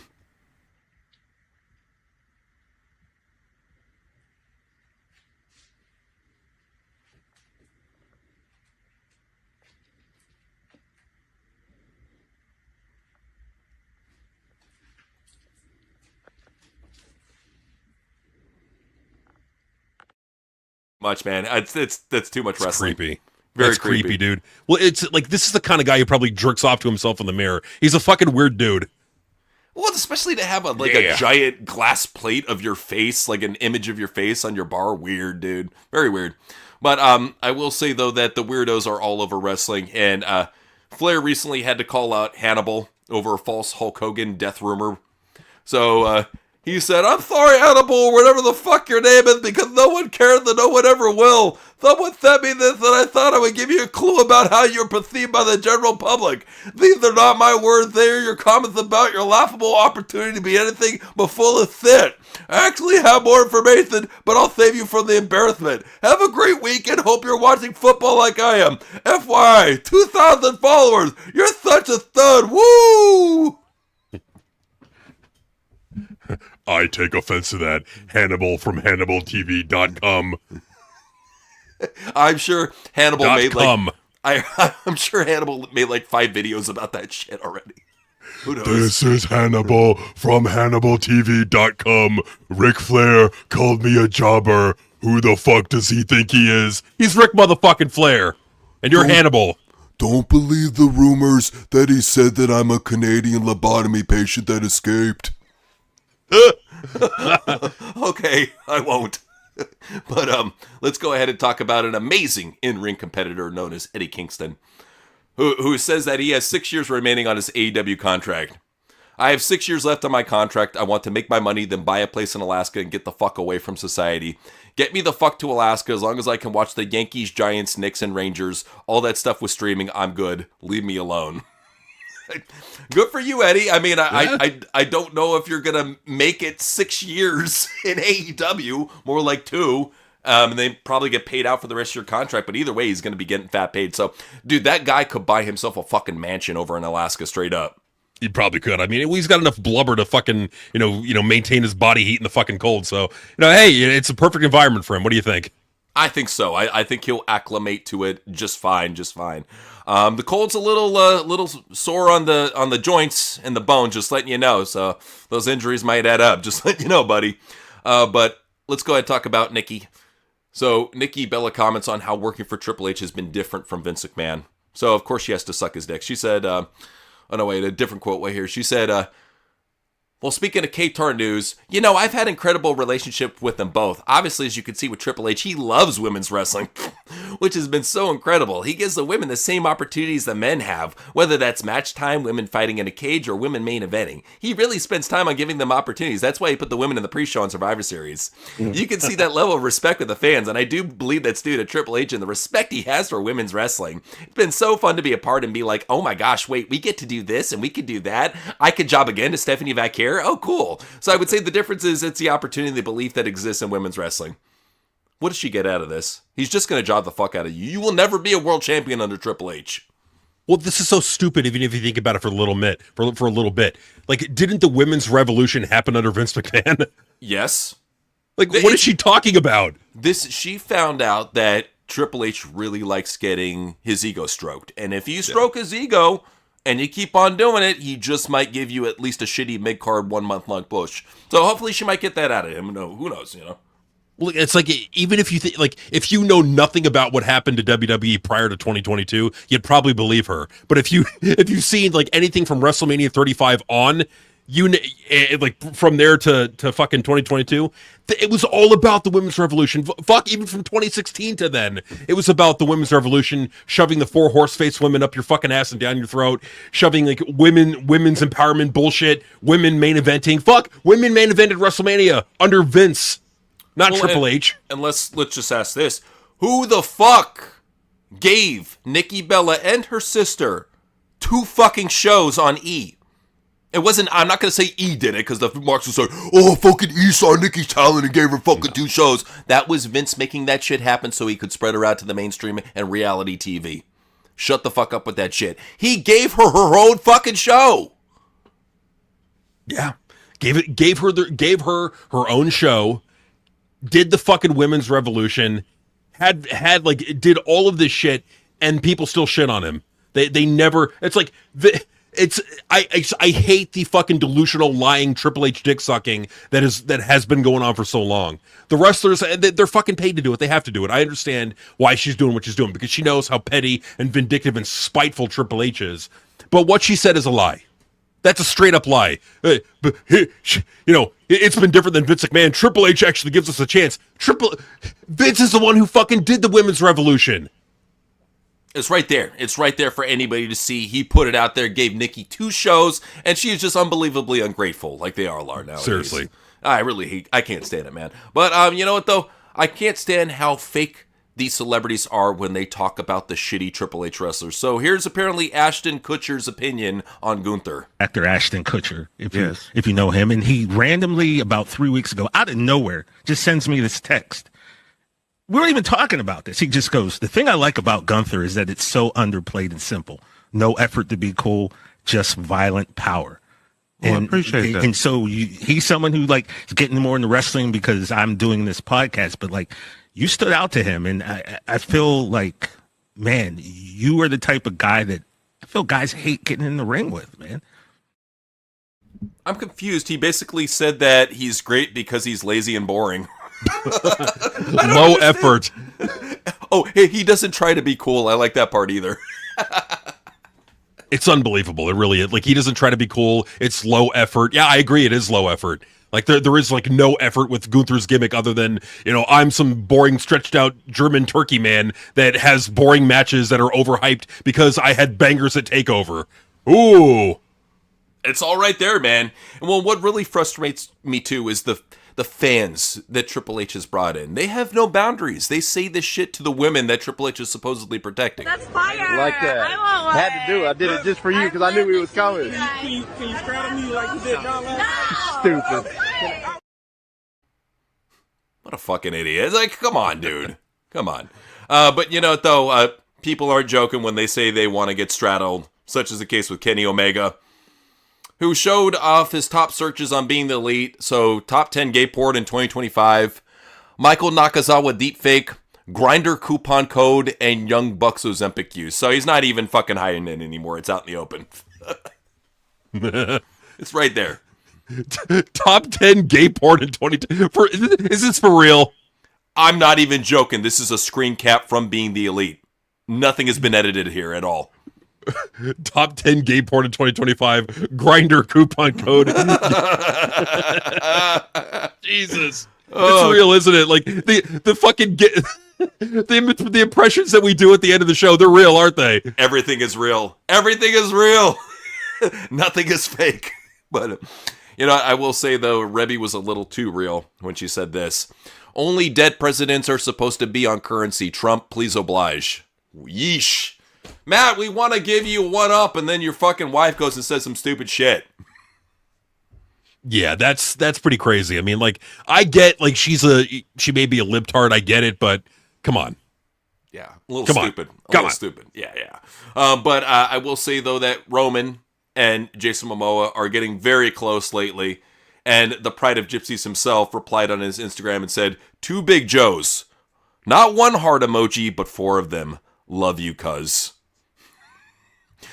There's a lot of loving going on in Hollywood and WWE lately. Let me say that much. A lot of guy-on-guy loving.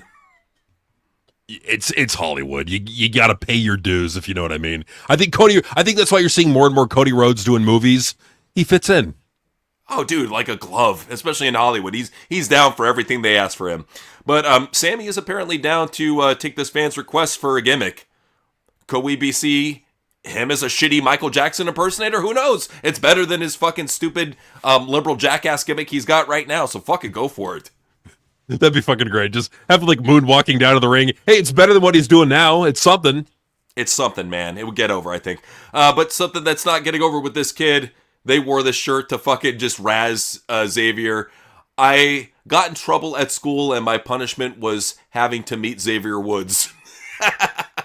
Awful. That's what you get, kid. A little brat. That's what you get. Though, somebody felt the need to show off their personal life on the internet. Thunder was talking about, just her relationships and where her body is right now. So here's her perspective on everything. I hope you're liking this, getting ready with me. Yes, it's one thing. I've been getting comments. And yes, I read the comments. And yes, I don't have an 8-pack in 2020. In 2020, I was 120 pounds. 2025, I am not 120 pounds. Let me tell you that. I'm thicker. I'm more mature, and my body changed. And this last year has been a nightmare health wise. And as many of you know, I've been trying to get my health back. And I don't drink. I don't smoke. I don't eat carbs. I don't even eat nothing. None of that stuff. And I exercise 5-6 days a week. I train. And I'm still here. But you know what? I'm going to keep posting it. So deal with it. Bye. Why am I getting Ryan Garcia with a pussy feeling there, Yeah. She just reminds me so much of Ryan Garcia. It's weird. Thunder, well, come on. Like, you could put a little bit of effort into your parents. There's nothing wrong with that. It's not illegal yet. Not yet. Not yet. But what should be illegal is the terrible fucking ratings that Triple H keeps on putting out every single week. So let's go ahead and talk about Raw. Yes, once again, 2 weeks in a row now, they did not rank in the top 10. I would love to give you the number, but they don't give you the number if it does not rank in the top 10. So all you got to know is it didn't do good enough. You have one fucking job. You're getting paid $500 million a year. You can't even rank in the top 10. 2 weeks in a row now. Terrible. This is terrible. No, but they're going to show you the numbers from this week because they were already jerking off early and saying, oh, it got number 2. It got number 2 next to Stranger Things. Okay, but it probably fell off by the end of the fucking week. Yeah, we can look right now. All right. We can look right now. I'm going to pull it up. This is the site that I use called Flix Patrol. They got all this on here. All right, let me look for the week. All right, so I'm seeing it for, let me do worldwide. Let me do last week. Here we go. Damn it. I have it behind a paywall. Let me see. Yeah, I'm not seeing Raw on here at all. Yeah, I think it's going to be a little bit, but we'll see what happens there. I mean, I just think for Raw, you're not going to see a huge improvement. That's for dang sure. But SmackDown, not a great improvement either there. I mean, check out SmackDown's number. Look at this shit. Oof. What? Barely 1 million. Barely. They're clinging on. It's not good. I mean, if people don't give a shit about Cody Rhodes, they're telling you they don't give a shit about the top of your brand. If they make Gunther a champion again, that's going to drive Raw's ratings into the fucking toilet. I'm telling you. No, for sure. So, real quick. So I have an AI overview with the fucking Google Gemini bullshit. Okay. So I typed into Google Netflix top 10 TV this week. It says this week on Netflix, the massive hit Stranger Things 5 dominates the top 10 TV shows, followed by the new limited series Sean Combs: The Reckoning, with The Abandons, The Rats, The Witcher Tale, and The Beast in Me also trending, showcasing strong performance and new releases, blah, blah, blah. So there's Stranger Things 1, Sean Combs 2, Stranger Things Season 1 at number 3, The Abandons number 4, Stranger Things 2 at number 5, Stranger Things 3 at number 6, Stranger Things 4 at number 7, The Rats and Witcher Tale number 8, The Beast in Me number 9, and Matt Rife Unwrapped Special number 10. So, bad. Not in the top 10. Womp womp. Well, I like this site actually. Toodum by Netflix. Wow, they actually give you the views. Cool. All right. So, up next, what do we got? What do we got for NXT? All right, let me pull it up here. All right, so we've got WrestleNomics up here. All right, so for NXT last week, they actually got a number, and they did a pretty decent number. Not bad, yeah. You know, all things considered, 647,000 viewers for NXT. I mean, yeah, they got a 0.9 in the demo. A lot of what they're doing is they're not getting anything over 7. I don't think you're going to see them get over 7, possibly ever again. If they do, it's going to be a super show. Not a regular NXT. For a regular NXT, I don't think that they can get over 7 ever again. I think it's going to be probably dropping back down, I would assume, down to the mid 500s. Wasn't this because Deadline is right around the corner? I think so, yeah. I think it was. All right. I think that's what this was. I could be wrong about that, but that's what I think this was. Okay, so that could be the situation, is that was a super show for NXT. Was it? I don't know. I mean, just even the fact it was at 6:47. I know the Deadline is real soon. If it hasn't already taken place, it will take place very soon. All right, list of NXT special episodes. Because damn it, now I'm curious. I want to get this right. For sure. All right, so I got it up here. 25. Come on. Oh, it's the show after Deadline. Thank you, Hot Man. Got you. Okay. Okay. So people wanted to see what happened as the fallout. Understandable. Okay. But even so, that's not a strong number. For a post-show or a pre-show, for that matter. Well, right, and we've seen the performance of this number trend for NXT. It normally pops a big number, and then it goes right back down. So that's probably what I think is going to happen. It's going to go right back down. I don't think it's going to drop under 600,000 this week, or this coming Tuesday, but it could. It could very well drop under 600,000 that quickly. It could happen. I wouldn't rule it out at this point. But let's go ahead and talk about how Dynamite did. How did Dynamite do? Dynamite. Okay, so caveat. What was on last week that I was reviewing, or that I'm not reviewing, but that I had on in the background to test my my internet connection. Was Winter Was Botching. That's what that was. So it was a special event episode of Dynamite. That episode did 516,000 viewers. And that's the thing too, is if it were regular Dynamite, I'd be like, okay, that's a bad number for regular Dynamite. This was a super show. And it fucking shit the bed. Because usually for super shows, we see them do around 550 to 600. To get this low, man, that's really fucking bad for a big show. It shows you that they're going to be dropping down probably to the 400s heading in the holidays. More than likely. That's more than likely what's going to happen. And if I'm not mistaken, I think AEW is doing holiday episodes. So they are. Yeah. Actually, yeah, we're going to try to sit through their Christmas Eve episode and see how it is. We'll let you know. Is that on a Wednesday? Yeah, it's on a Wednesday. What am I talking about? Yeah, so. Yeah, Wednesday, yeah. Okay. Way it goes. So how did Collision do? Collision, okay, real quick, so I'll mention the Collision number, but dude, JCW is going to be on fucking Christmas Day. I know, that's a trip. I was just thinking about myself. Like, Julie was giving me shit. She's like, you're going to work Christmas Eve and Christmas Day? I'm like, it's our usual fucking work days, you know? What am I going to do? Never give up. Never give up, you know? Beat B2D. So how did Collision do? All right, so Collision did 267,000 viewers. And this is the December 6th episode that I'm referring to. I don't have the numbers for the last one because those usually come out like around Tuesday. So, we'll go ahead and get them to you guys when those ratings come out on Tuesday. But for right now, this is what I got. Shitty fucking numbers. Shitty fucking numbers for AEW, for WWE, just all the way around. Right? Well, like, there's no good. I do have a Collision number. For December 6th, I got 267,000. Yeah.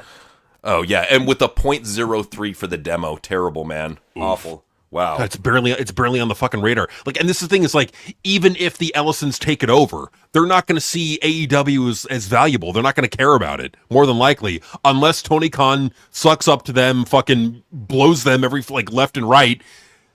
AEW is going to be off fucking, TNT and TBS.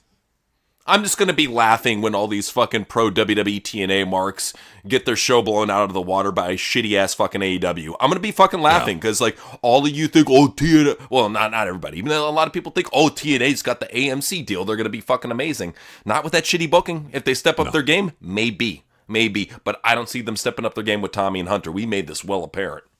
Well, and I feel like a lot of the wrestlers that may be complaining, I think some of them are like maybe I doubt it's the young people. I think a lot of it are the veterans that have been there for a while. They're like, okay, we can't fuck this up. We can't put anything to chance. We got to be, swinging out, right out the fucking gate. We got to be, coming out hot. And I just think that they're content. Carlos Silva's content with the creative team that he has. That's going to be a problem. It's going to bite him in the ass. Hunter Johnson, the former booker of Ring of Honor, should not be booking your shows because he's a fucking mark. He doesn't know what appeals to a wider audience. No, he's always booked shit shows, and it doesn't help you got Tommy Dreamer booking the goofy stuff. So you got serious mark bullshit with goofy stuff. That's why TNA is in the direction that it is right now, which is awful. So we're all good on ratings? We are all good on ratings. All right, let's head to Super Chats where Society was saying WWE is getting worse under Triple H. The fans know it. They're afraid to let down their guard because they realize that there's still a lot of people out there that are going to say, WWE's still fucking killing it. Triple H is still doing bangers, It will get to the point where even the banger crowd can't stand Triple H. Because you have, how many bookers you got doing bangers? Everybody now. Everybody does bangers. Well, the numbers are not like a figment of our imagination. The numbers are what the numbers are. And it's like that saying, like he who pays the piper calls the tune. Well, if Netflix is paying all this money and they're getting a depreciating asset, a rapidly depreciating asset, they're probably not going to stand up for this for much longer. Like the only reason why why they're probably happy with this deal for now is it's very early on in the deal. They don't have enough data to really look at and say, because that's how corporations look at data. They look at it like quarter to quarter. They don't look at it like here and there usually. Like, so they're going to take like about 2 quarters to look at the data and they're going to go, oh shit. So yeah, this is not good for WWE in the long run. And I hope more and more fans wake up to this. But the problem that we got is a lot of these fucking dirt sheet marks, they're running excuses for WWE. They constantly keep doing this shit. So it's like we have to rely on, we don't have to rely, but we have these assholes constantly muttering, "Oh, that was a good booking decision, you fucking idiot! If you don't like that booking decision, you're a fucking idiot." Well, no, think about it logically, because like if it was a good booking decision, the wrestler would have been booed more than the booker. The booker wouldn't have been booed or hardly at all. But that's not what happened. Nah, they're fucking idiots, man. So DJ said it's not Cena losing, it's Gunther. That's a good way of looking at it, man. Gunther may have really had a lot of bad will put up against him with that loss, walking into that. People already thought he was a boring fuck. I don't think this is going to help him much. I don't think he's going to get the monster boos that Triple H thinks he is. I think those boos are going to be directed at Triple H, but we'll see what happens, man. Alejandro was saying, I've seen comments saying that the fans shouldn't be upset with the outcome because this is what Cena wanted. This is the thing. These fans will believe anything the fucking dirt sheets tell them. Any fucking lie that the dirt sheets put out, they will fucking believe it and say it as gospel. It's like, oh, that's what Cena wanted. Cena wanted to be humiliated, and cucked out, and embarrassed. He wanted to tap out even though he never gets up. Yeah, he totally wanted that, you fucking idiot. This is the fans that we have to deal with online. And this, unfortunately, is what is left of a lot of those fans. Some of them wake up, some of them never wake up, and they stay in that fucking trance their whole lives. So, no, this is not what Cena wanted. He maybe wanted to put over Gunther, but not like this, I can guarantee you. No, I don't think Cena wanted this or wanted it like this. And the other thing too is again, even if we were to do this, there was no heat on Gunther going into the match. A good booker would have gotten heat on Gunther going into the match. Oh, we offered him ideas. We were saying, he should have beat the shit out of John Cena Sr. He should have done other stuff to really get under John's skin, fuck with him on the set of a Hollywood movie. He could have done so many things to really get people's attention going. But no, he's just boring fucking heel that says John's not a real wrestler. And that makes him a total bad guy heel. Please. I've seen better heels over in Ring of Honor, okay?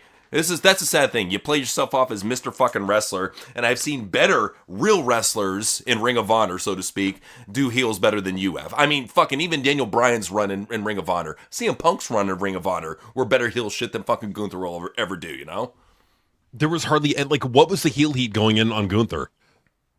It's the problem with this. Is no one stopped, none of the dirt sheet marks stops and thinks about that. None of them. No, they just go with the flow because they want their press passes. That's what all has to deal with. Alejandro said, Gunther powerbomb is pathetic to witness. Batista bomb was more impactful and looked more devastating. His so-called chokehold sucks too. Well, and that's the frustrating thing. When you grew up with people who could really do powerful, good power bombs, even Kevin Nash's lazy jackknife power bomb looks more impactful than Gunther's fucking piece of shit power bomb. You grew up we grew up with people like Sid Vicious, Kevin Nash, Vader, people that did some Batista, people that did some Ahmed Johnson, people that did some fucking awesome power bombs. Gunther did a weak lip dick fucking power bomb. Granted, he probably didn't want to hurt John Cena, but at the same time, you got to make it look like a match. It looked like shit. A lot of the shit that Gunther was doing in the wrestling match, if you're a wrestling purist, he looked like shit. He was sloppy. He was botchy. He was blown out like a fucking third into the match. He looked like absolute fucking god. That's the best wrestler in the world right there. This is some great veteran, dominant wrestler that we're looking at here. Not at all. It's ridiculous. So yeah, just with Gunther, it's pathetic that this is who really this is who John Cena chose on the way out, Gunther. Come on now. A better story would have been Randy Orton. Well, it's just a trip that people make Gunther and Io Sky out to be the best wrestlers ever. They suck at what they do. If they are being pinned as the greatest wrestlers ever and we're just looking at their wrestling ability, they're not the best. They're botchy as shit. They are not top level. They don't have the best endurance. They don't have the best look for TV. They don't have gimmicks. They can't talk on the mic. They don't sell merchandise. How the fuck are they the best wrestlers in the world? They're not. In what metric are they the best in the world? No, I'm not even in the ring. Stephanie Vaquer is boring and soulless as she is, with the charisma of a fucking shoehorn. Even she can fucking out-wrestle Io Sky. I'm so sick and tired of this fucking narrative that Io's the best female wrestler. Gunther's the best male wrestler. Shut the fuck up with your fucking gaslighting bullshit. Well, it's what are they basing it on? I've never understood what the basis was of, why they're the greatest in the world. What makes Io Sky the greatest female wrestler in the world? She does a shitty version of RVD's finger point. And she has a big smile on her face the whole time, and she looks like a shitty anime character. Yay! Big time right there. That's some big time shit right there. Well, I'm half right. The later half is right. That's right. Big time shit. So big time shit. Chapter 2, Unit 4 said Lillian Garcia was great at Cena's last match. She looked like $1 million like always. She's awesome at what she does. Very talented woman. No question about that. And they should try to get her on a full roll. She's way better than that Alicia chick at the desk, because Alicia just tries to be Samantha. We've already seen that before. At least Lillian has her own approach and her own way of doing things. That's not cringe, so I'll give her that. For sure. Well, she's a pro. She just sounds like a pro. She looks like a pro. She doesn't try to like get herself over like Samantha Irvin did. She's a pro. She's a pro's pro, like all the way through. She is, in my opinion, the second best commentator or the second best ring announcer that they've had. Finkel is at number 1. She's number 2. Absolutely. So Alejandro said Stephanie Vecchia kind of sucks now, to be honest. Well, because they overplayed her card. That's the whole thing. Like a guy like Paul Heyman back in the day, he would have never taken a talent like Stephanie Vecchia and had her talk on the mic and do shitty promos.